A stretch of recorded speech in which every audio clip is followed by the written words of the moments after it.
Hey there. So my next guest, an absolute blast. This was such a fun interview. We chatted for 15 minutes before we even get started. And my jaw was hurting from smiling before we even got started. She is an incredible person doing incredible things. She seems to be all over the gaming space. This is one you don't want to miss. You are going to love it.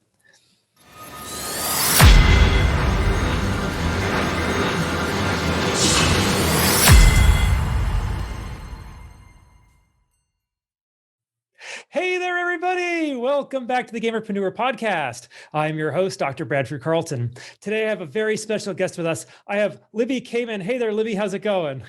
Hi, it's so nice to meet you. I'm really glad to be here. I'm so excited for this one. We've been laughing for the past 15 minutes before we ever started. So. Yeah. That's always a sign it's going to be a good day, is like you start the show before the show and you just have fun. So I'm excited to be here with you. Thank you. I'm doing great. I hope you are well as well. Oh, it's a beautiful sunny day in Las Vegas. How about yourself? Cold, gray, snowy at the moment. So a little jealous, to be honest. Well, I mean, it only got up to 65 today. So, I mean, it's still cold. Wow. I'm right, so Libby. Sorry. Most people are. Libby, I like getting the show started just right into it. So why don't you begin by telling us a little bit about yourself, please? Sure. So my name is Libby. Online, I go by Askesian. I am a broadcaster and a content creator on Twitch, but by day, I'm a community management and marketing specialist in the gaming industry. So I stream, I manage a stream team, and that's all fun and good. In my day job, I work for a game company, and I herd cats, take feedback, plan for social content, in general, make sure that the game developers are connected with the people who play their game. I also do marketing consulting in the gaming industry. I founded my own company, Radiance Media, with one of my very, very longtime friends in streaming and content creation. And our goal is really when a brand wants to advertise with gamers, streamers, esports, it's an industry that's getting a lot of attention right now. Sometimes people will say, oh, we need to be in esports, we need to be in gaming, and sort of go about it the wrong way. So we do consulting and brand strategy or marketing strategy for companies who, for example, have that meeting where they're like, we need to be in gaming, but everyone's like, but how? So we answer the but how.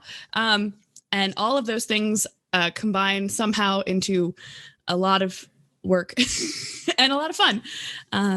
I live on the internet. I love it. And you probably don't sleep at all based on everything you just told me. Yeah, I should make more time for that. I think I'm going to start doing that in the new year here. Okay. Now, Libby, that's a lot to talk about. We're going to get all into that in just a second. But before we do, I start every interview with a single question. So I'm going to ask you, just like I ask everybody else, on a scale of 1 to 10, 10 being high, how weird are you? I'll give myself like a 9.25. Okay. You know, why like is I can. That? Why didn't you get all the way up? Like why should you reduce that down? Because I can put it in my pocket when it needs to go away, but also, you know, I'm the kind of person who will find something completely not funny at all to laugh about at 3:00 in the morning because I don't know. Dumb memes go right to my core. So let's not all the way because I can pocket it, but like I'll go with like a 9.25. Yeah. Okay. You can choose to be sane when you want to. Or at least just like put the mask on for a second. Sure thing. All right. I love this. And this is going to be such a fun one. Now, this is the Gamerpreneur podcast. So I do need your gaming cred before we go any further. When did you first start playing video games? My gamer cred. I started playing games like as a little kid. I would get, you know, like Putt Goes to the Moon and, you know, I don't know if that quite counts as like gaming. It's educational, right? But the first video game I really remember like diving into super hard, probably a combo platter between Warcraft 3 and Morrowind. One of my friends played Elder Scrolls Morrowind and gave me like what was clearly an illegal like extra CD of it. And it was so buggy and it didn't work half the time. But yeah, I fell in love with games. I was probably in middle school at that point. I'd have to do some, you know, precise year math, but yeah, probably about middle school. Gamed all throughout, high school, college. I'm a huge World of Warcraft junkie. That's like my game of choice and always has been. Both. Currently playing a little more Alliance, but I do always max level both to get both sets of stories. But yeah, I actually like one of my really common stories I like to tell is like, and we're fine with this now because I'm a grown adult, but back in, the OOs, when everybody's computers were like the big old monitors on top of their desk, not this flat screen stuff we have now. I would be playing World of Warcraft like on my desk in my room, and I'd have like a textbook on the desk, and then like your keyboard was on a little rollout tray. That was like a very popular thing for home desks at that point. And I'd be playing WoW, and I'd have like my notebook in front of me, and I'd be like flipping the pages. Just like every like 10 minutes, I'd like flip a chunk of the textbook and I'd be playing. And then when my mom would walk by, I'd like quick turn the monitor off and be like, yeah, this book in front of me is super interesting. Like hands under the keyboard. Like I was definitely sneaky about that. I should have been doing my homework and not playing WoW, but I graduated all my schooling anyway. So I guess it turned out, and I happened to work in gaming. So every time my mom is like, those games will never get you anywhere, I'm like, really? But they did a little. I love it. Yeah, no, probably since middle school. And right now I just kind of play a variety of things. I love adventures. I love MMOs. I love, I keep coming back to like Fallout and Skyrim, just like anything with cool stories. In my streaming life, I also like to play anything that like the chat can play along. So lots of just like co-op games and multiplayer stuff that people can jump into. Okay, fantastic. I totally forgot I had a textbook under my monitor too. It was calculus because it was big enough to be able to do my dual monitor with the other one next to it. And then you can you could flip mine was I distinctly remember mine was like an SAT prep book, and it was like, oh, I'm going to go work on that. And it would be like, I'd do a couple pages and then I'd be like, oh, but like what quest do I have? And then I'd hear her coming up the stairs and like flip the book a chunk and turn the monitor off. Like, look how far I've gone. Like it's so much thicker on this side. Anyway, I promise I'm a good academic, but I definitely didn't care as much about it at like 15, which I think is fair. I believe you. That's like a very high schooler thing to do. It's like, nah, I don't need school. You do. Please, if you're a school age person and you happen to hear this, please stay in school. Okay. Don't now do you kind of told me the genres that you play, but what specifically are you playing today? What am I playing today? I still think my game of choice is going to be WoW. It's so bad. I always am like, oh, I should try something new. And then I just end up back on it. I also semi-recently have been playing a lot of Destiny 2.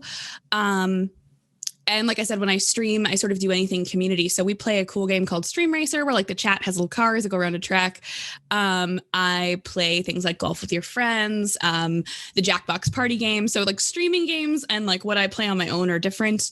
What else did I love recently that I was maybe not super recently, but Far Cry 5 and Far Cry New Dawn were two that I had never played any Far Cry games before, and I just like got sucked in and played them for like until there was nothing left to do. Beautiful. Okay, now Libby, I'm gonna assume your favorite game of all time is WoW, but yeah, that's safe. That's okay. A pretty safe thing to say. So my normal question would be, what's your favorite game of all time? But I'm gonna ask you slightly different because I'm a Warcrafter too. Like I was playing yesterday. When I get my game time, it's only WoW. What was your favorite expansion? Wrath of the Lich King. Yes. I have a full-size steel Frostmourne in my office. We are recording this the day after BlizzCon, and I don't want to spoil anything that you haven't seen, but there is some thematically adjacent storylines about to come out. I cried specifically for one, and like I'm a huge lore nerd in WoW. Like I have a lot of the books. I will actually go back and like invest in the stories. I'm a big nerd for the story in addition to just like being top DPS or whatever. The thing that made me cry in that specific cinematic, and I promise I'm not going to spoil it in case folks don't see it, but there is a moment where the soul of Uther, who's like a very old school Alliance paladin character, his like afterlife soul is walking by a representative of the big bad jailer. And as he like clutches his heart where he was stabbed, watch it again. They play the Wrath of the Lich King theme, that song under Oh my, I heard it and I was like, oh no, it's going to be bad.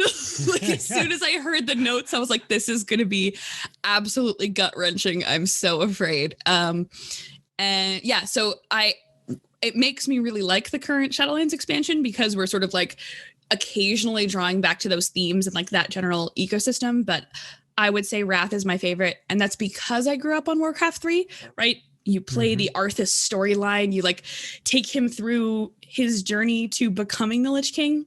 And then I remember being, I was a young adult at that point, right? But being able to go back into WoW and experience like the furtherance of that story I grew up on. Like, I think I just ended up in like the perfect age group for that expansion. I actually recently got a looted Invincible too, like a couple weeks ago after lucky farming it weekly since Wrath of the Lich King. I finally got it. So I'm big on Wrath lore.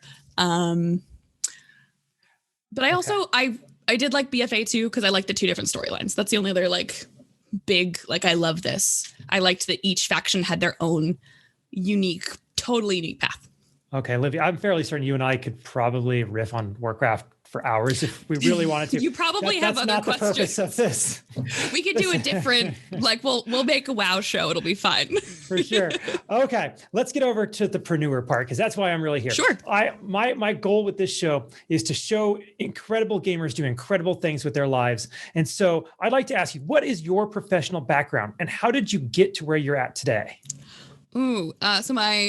The short version, my professional background is my bachelor's degree is in communications and digital media. So a lot of content creation, graphics, video editing, why you write copy the way that you do, language choice, brand development. But I also have a master's in marketing for technology.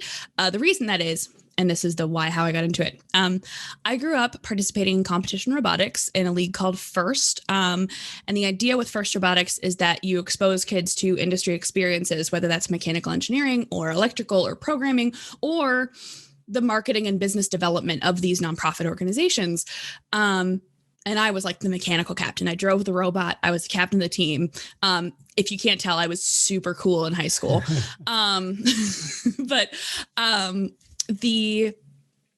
What I did was I had thought originally that I was going to go to school for mechanical engineering. And I did. I started and I had a couple internships and I was like, this is fun, but it's not what I love. I had this one particular internship that I was working on testing for, this is one I'm allowed to talk about. I work for a company with a lot of NDAs, but the one I can talk about, I actually was a test engineer for the Coke Freestyle, the one where you go up and you like pick all the different flavors. And I was like, the lowest of the low of the test interns, right? But I was designing all these fixtures. But what I loved so much more than like sitting at my desk and catting out a new nozzle to test out and see if it would work for this machine, was I liked when the client, Coke, would come to, our company because it was a small R&D firm. And I got to sometimes, not always, usually other people got to present, but I got to be like, here's what we found. Here's why it matters to the customer. Here's our recommendations, right? Like the customer facing side of the design and communication. And so I went back to my university. That was between my sophomore and my junior year of college. And I went to my advisor and I was like, I didn't like this part as much as I liked this part. And my mechanical engineering advisor actually walked me to the communications department and was like, that sounds like technical communications. Do this. And I sort of like sidestepped that into a more like kind of deliberate communications and media. But I kept my engineering minor, which was super cool. And my master's, I was like, I'm going to work in technology, be marketing technology. I don't currently do that. And the short version of that is that while I was in graduate school, I was super lonely. I lived in a city by myself. I didn't know anybody. So I spent a lot of time on Twitch and I was watching streamers and YouTubers and all these people. And I was putting myself through graduate school and like paying my bills by freelancing. I was doing what I had a degree in: video editing, graphic design, copywriting. And I would start to watch these streamers go like, oh, I need an editor, man. Like, this is too much. I can't stream and edit 10 YouTube videos and, and. So for a couple of creators that I admired and watched and was a part of their communities, I wrote them and I was like, hey, I can video edit for you. And like, I'm trying to pick up freelance contracts anyway. And my thought was, the worst I can say is no. One said yes. And I started video editing for her. Her name's Kitty Plays. She'll come up a lot in my story, I promise, because she's a longtime friend and now a business partner. I don't mean to spoil my own story, but I started video editing, and over time, as we got to know each other, she's like, wait, you have a business? Like, why am I just having you edit videos? Like, can you manage the business that is my content creation? Can you work with sponsors? Can you design the campaigns for me? Can you, really take on the business development component of streaming? Mm-hmm. And content creation is a business for that person and can be for their team as well. So when I started looking for work after graduate school, I really started looking in a space where like I was a part of communities. I was with the work that I did with Kitty, it really was like business and community management. I ended up like taking over like some of the moderation of the Discord, and I just sort of like bumbled my way over by pure accident into like marketing and community, which also happens to be a great thing that my degrees work for. Like I have the knowledge background, but slowly started gaining the experience background in sort of this space in this industry. And so from that, I was like, okay, let's stick here. Like, rather than like, okay, sure, it'd be awesome to like be a marketer at like Tesla, SpaceX, any of the crazy big Apple, whoever, like pick any of the big tech companies. But like, also here's a space that I can use my skills I love and care about so deeply and have been a part of. So yeah, I've been, for the last 6 years, I've been a bunch of different hats in the industry. I've been a marketing manager for a streaming tools project, a community manager, social media, kind of all over the place. And that sort of culminated within the last year into Kitty and I starting our own consulting agency for marketing in gaming, because we see a whole lot of missteps into breaking into the industry. And with the two of us having, I think I forget what our whole team combined is, but it's, multiple decades of experience in gaming. We figured we could do a lot of good for the space rather than sort of sit and keep our knowledge to ourselves. Very cool. I think you answered like my next 4 questions combined. I'm sorry. No, that's all great. That was fantastic. I'm sitting here just enraptured with it. What is your favorite aspect of what you do? So like I have many answers for each piece. For community management, I absolutely love connecting people. I love being able to take a space that is full of strangers and turn them into friends. That is the core of community management to me. I might be taking feedback about a game, but I'm also connecting a whole network of players. And in one of the games I specifically work for right now, I've loved watching the community transform. When I took it over, it was actually the game was acquired by the company I work for, and the Discord was like just a chaotic, unmoderated mess. And I was like, hello, new sheriff in town. We got rules and we're here to make everybody feel safe. And it's turned into a really great space that has come with a lot of work and a lot of like excising the toxic. But I love that. For what I do at Radiance, I think what I would say I love the most is marketing in gaming and esports and live streaming, which like I just lump together for the purpose of what I specifically do. They're obviously very, very different. But marketing and influencer activations in the gaming space can sometimes be sort of ill-informed, or you see everybody advertising with the exact same 10 people, right? The thing I'm proudest of with Radiance is we recognize from step one with our clients that the gaming community is super diverse. And yes, you absolutely could pick those same top 10 people that everybody advertises with and everybody wants on their poster. But also, here are so many other stories that you could tell. And there are so many other parts of the gaming community that need to be seen and will benefit connecting, your product, your service, whatever they're selling with that community. I think that's just the thing that we really started Radiance on, is we want to make sure that everybody's story gets told, and not just sort of the, and I never want to name call because I think they're all great, but right, like Ninja doesn't need 5 more influencer activations because Ninja's set. Like, and that's with all respect to Ninja, because Ninja has done so much for advancing mainstream visibility. I'm not saying that that's a bad thing, but when you have a company that's looking to work in gaming, there are other ways to make impact, and they don't always require the same type of creator. And I'm really proud of the network of creators that we have that you can tell all sorts of stories with. Fantastic. Okay. Now, Libby, is it pretty much just content creators you work with, or is it other businesses as well?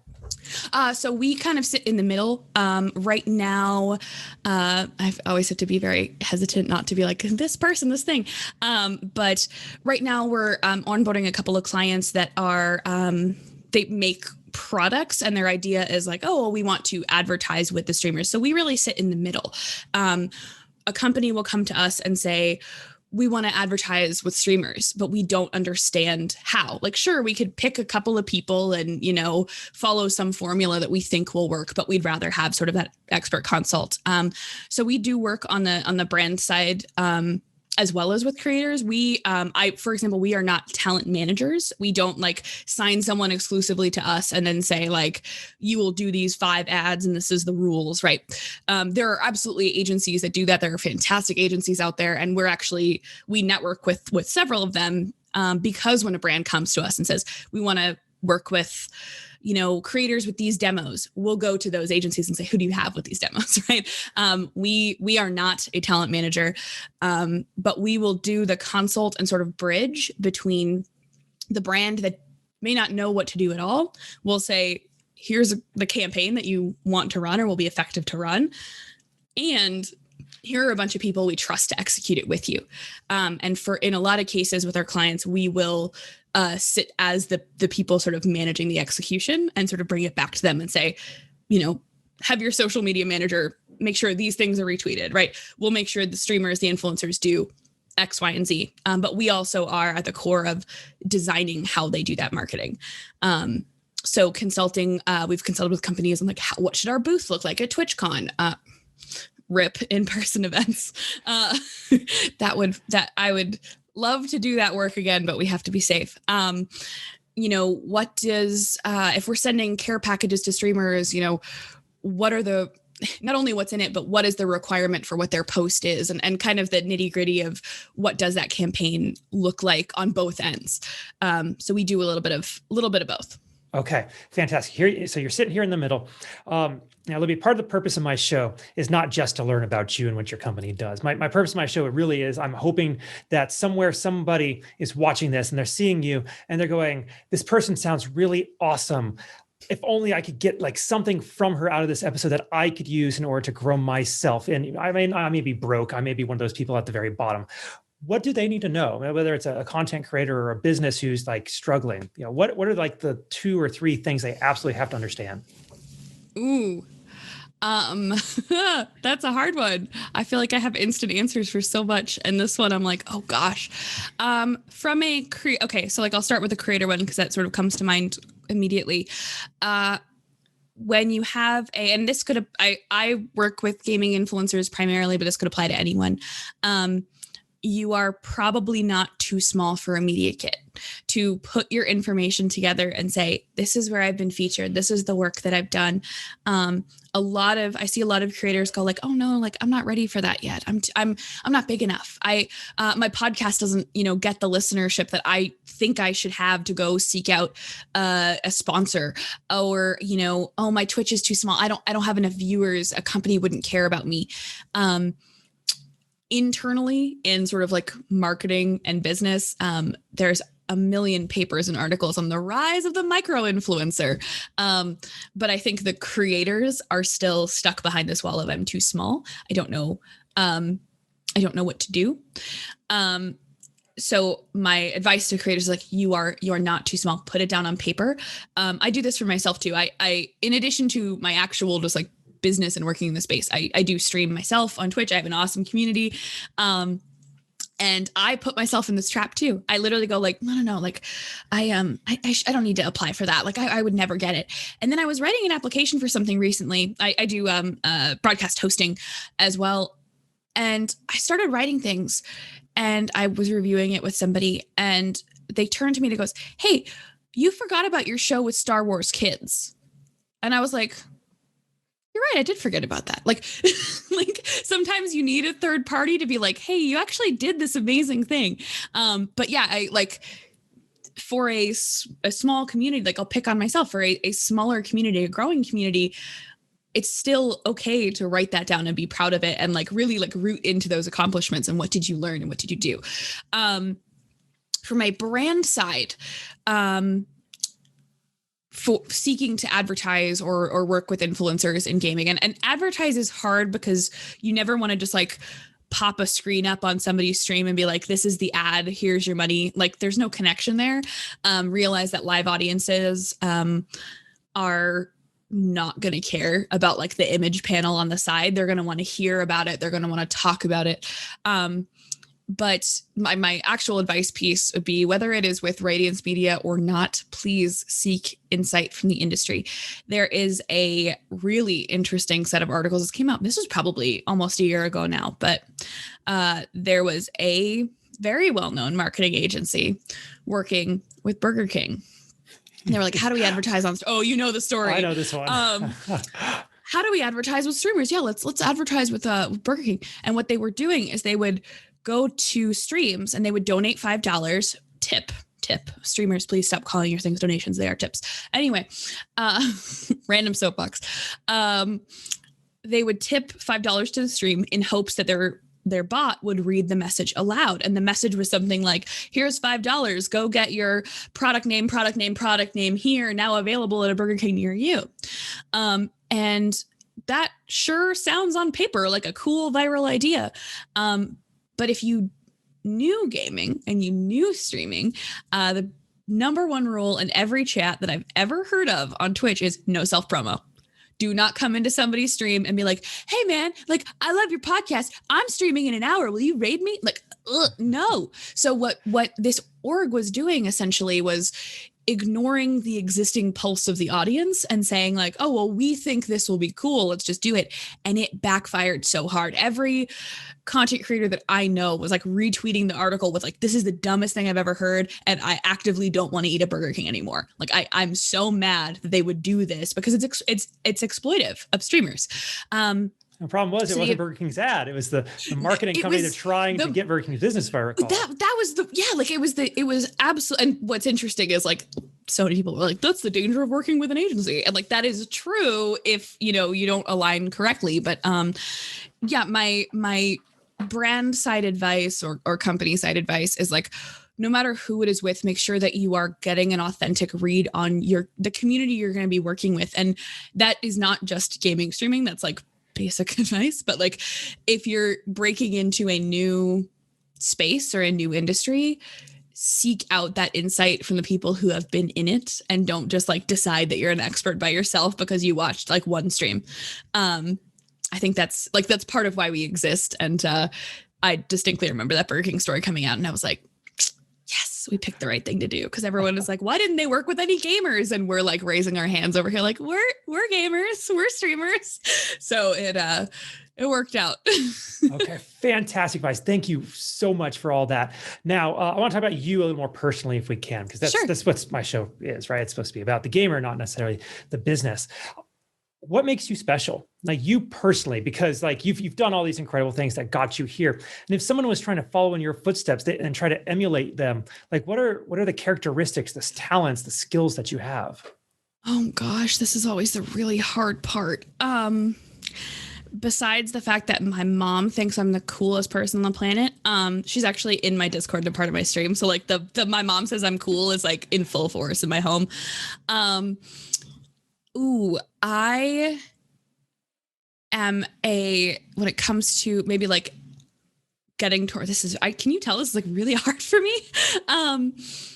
I am a person who self-organizes very well. And that doesn't mean like my desk is super clean or like my to-do list is immaculate.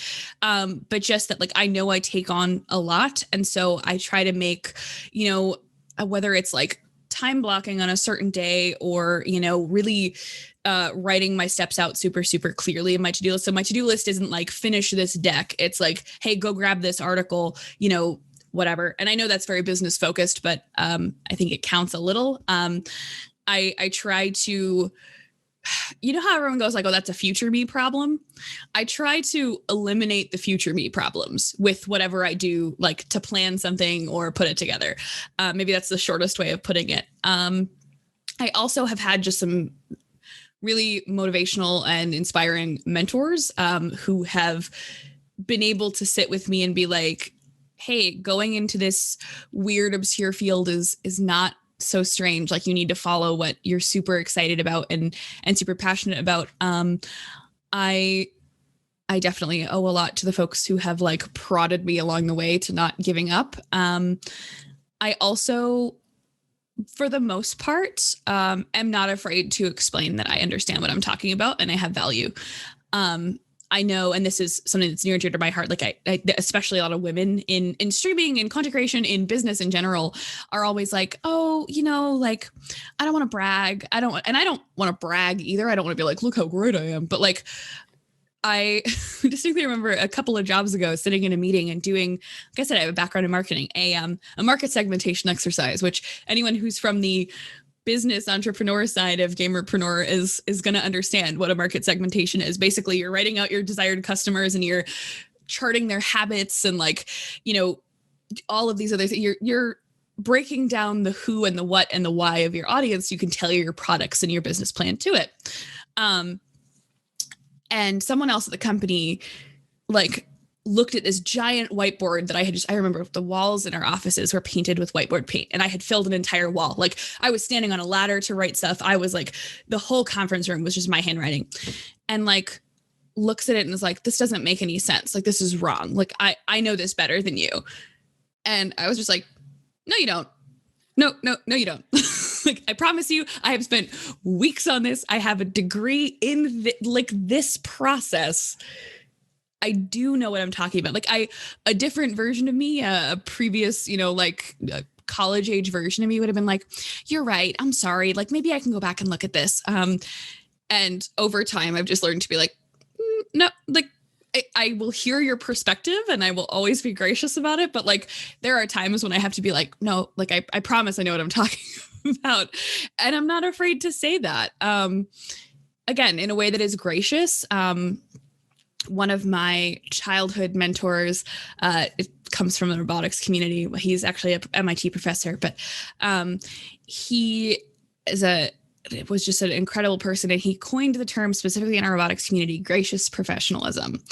And it was that it specifically in the context of this robotics org, ethical competition, right? You're trying to win, but you're not trying to win by like cutting the opponent's wheels.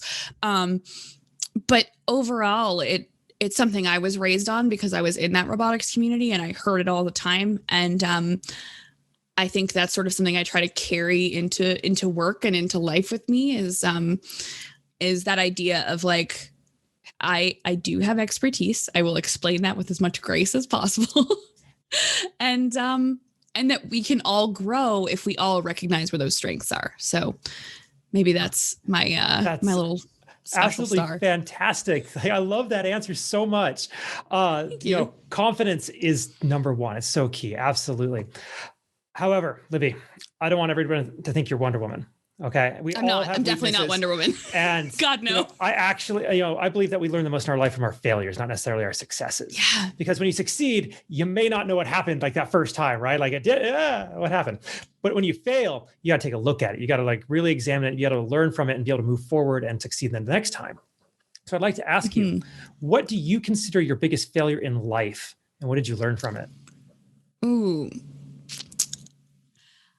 an interesting one for me. The first thing that came to my mind, and I don't necessarily think this is it, but the first thing that came to my mind when you said that, like just instant gut reaction, was I dropped out of mechanical engineering. I grew up, like I said, captain of the robotics team, right? Like I was like, this is my life. I'm going to be an engineer. I'm going to be the next great engineer. I'm going to be the most wonderful designer you've ever heard of, right?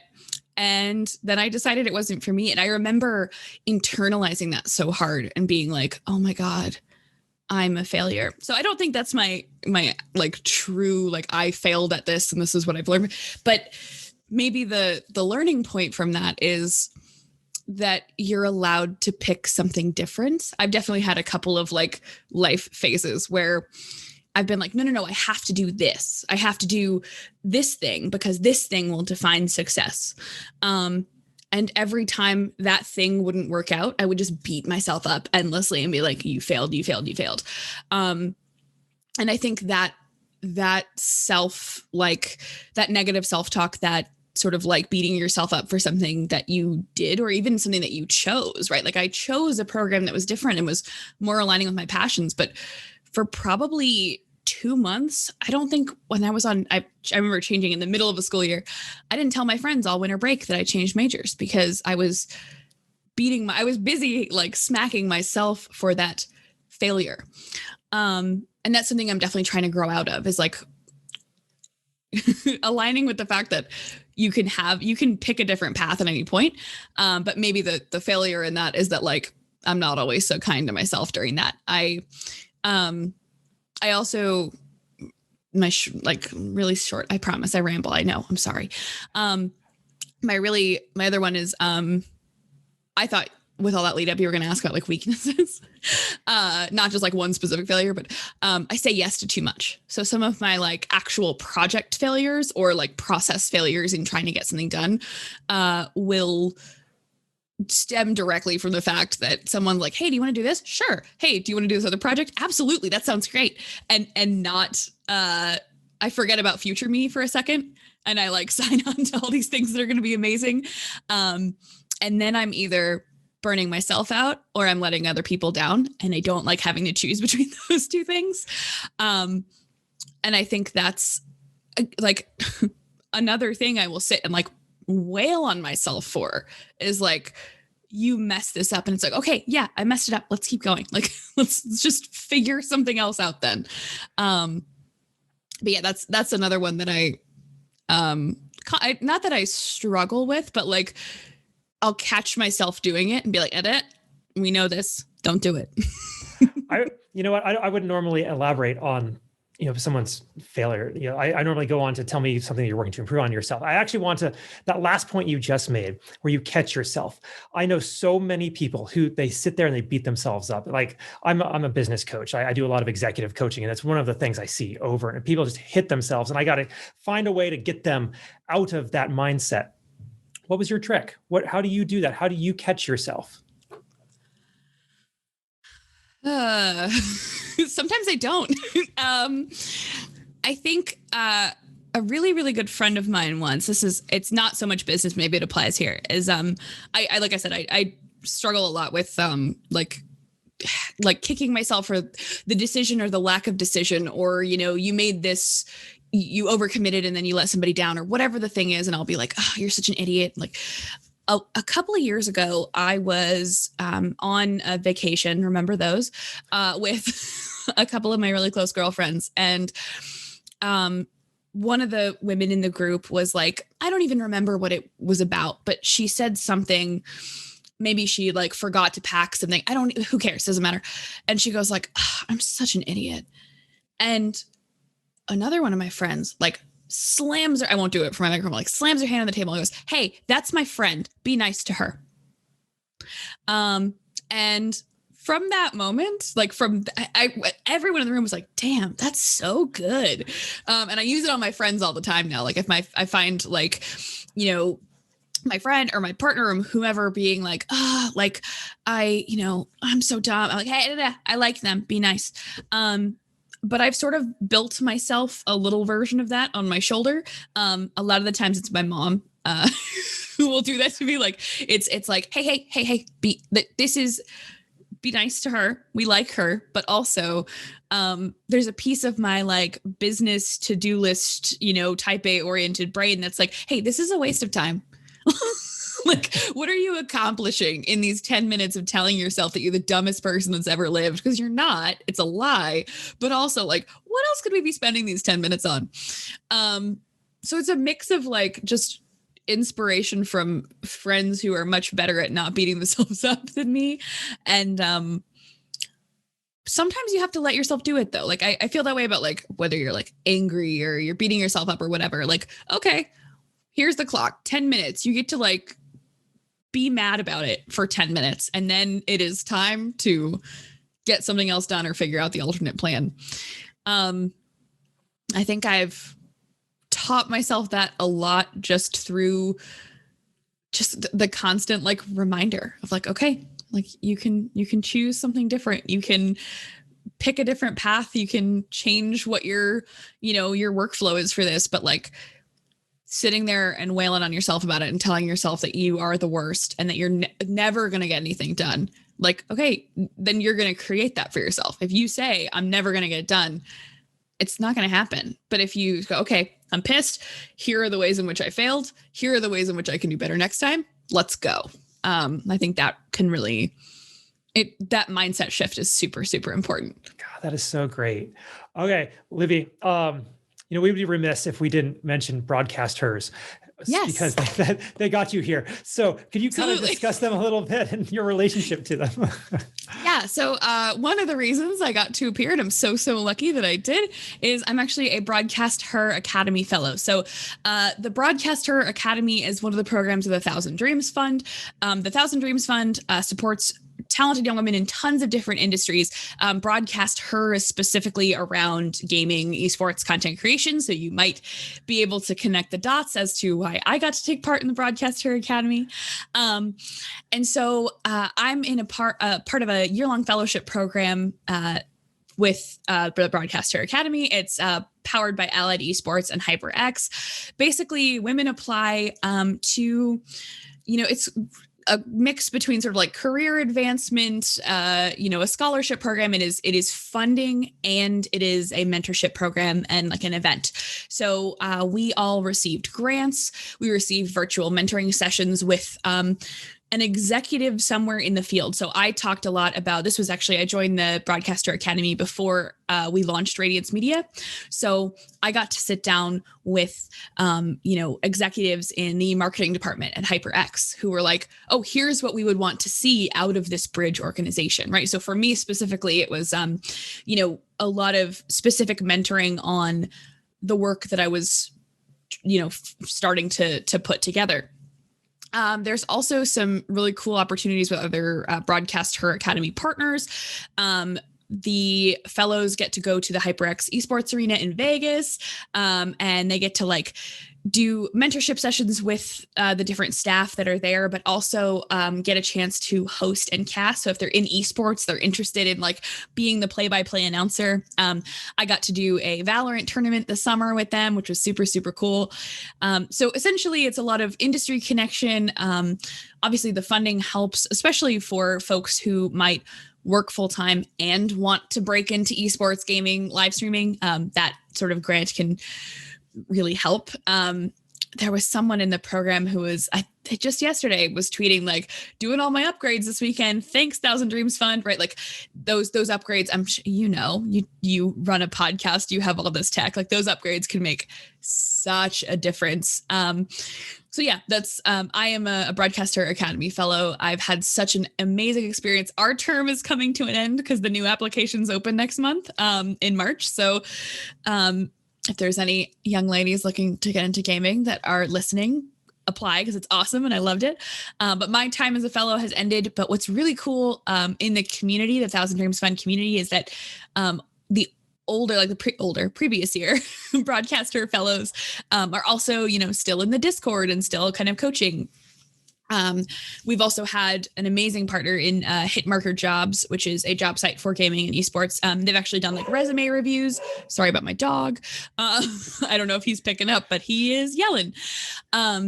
It's just been a really cool foundational component to, I know for myself, I already work in the industry, so it's been this awesome bolstering of everything that I'm doing and like knowing kind of what's next for myself. There are also members of the Broadcaster Academy Fellowship that, our students are in university who are looking for their first job or their first space in esports. And I know for them, it's been super transformative as well. So tons of different age groups and people that are benefiting from the program. A lot of my teammates on Team Kitty, the all-women stream team that I manage, have received grants from the Broadcaster program as well. They're just all around awesome for women in gaming. I'm always about inclusivity in any industry, coming from robotics and tech and then moving into gaming. I always want to see more women at the table. So seeing the Thousand Dreams Fund make space for them has been amazing. All right. That's so fantastic. Okay, Libby, this has been an incredible interview. How do people find you? Where are you out on social media? Contact information, all that, please.